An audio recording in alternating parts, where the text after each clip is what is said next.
Chapter 39, The Angelica Touch by Lindsay J. Sedgwick. I don't open Sundays, you know that, says Chris. You have done. Stop taking clean up. Oh, come on, Simon, it's an emergency. My feet are freezing, but my mind is clear. I'll go in from the lane so nobody even knows I'm there, and I won't put the lights on or anything. Where's your doppelganger, he says. Grace is helping her mum, probably, or sleeping.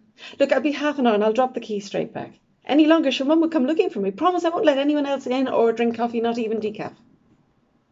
Simon looks far too closely at me, but I keep my face clear of emotion.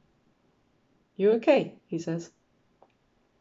I nod and he hands over the keys to the cafe with a sigh. Half an hour, no more. I have the cafe to myself and there's no time to waste. I am typing intently, lost in my own world, where Dylan hasn't told tales, where he loves me forever, and beyond, even into vampirehood and second lives, and beyond Armageddons with seven-headed dragonfish. Love wins out. It just does.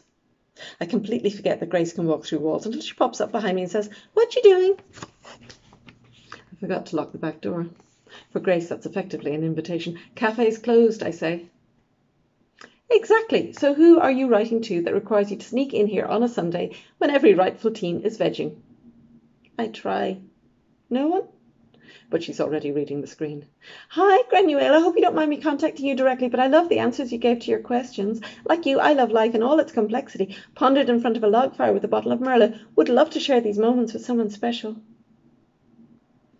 I need to decide on a name. What's the right name? Grace twigs, and when Grace twigs, she twigs really fast. If there were a twigging contest, she would be the world champion. Please tell me you're not doing what I think you're doing, because that would be like so far wrong as to be, well, the wrongest thing ever and totally, like, majorly cringy.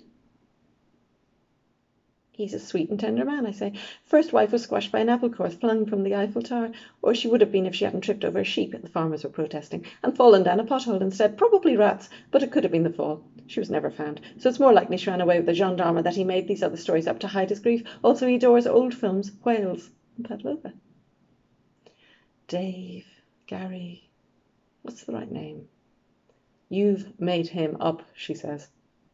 Is it that obvious? Angelica. Oh, yeah, she's on to me. Twig fast could be an adjective. You can't send your mum a fictional man. It's like immoral on so many levels, she says. It's like saying this is Galaxy when it's really dairy-free cooking chocolate. I had the perfect name. Signing off, I press send. Too late, I say.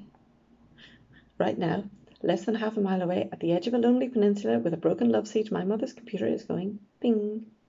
Have you any idea what you're doing, says Grace.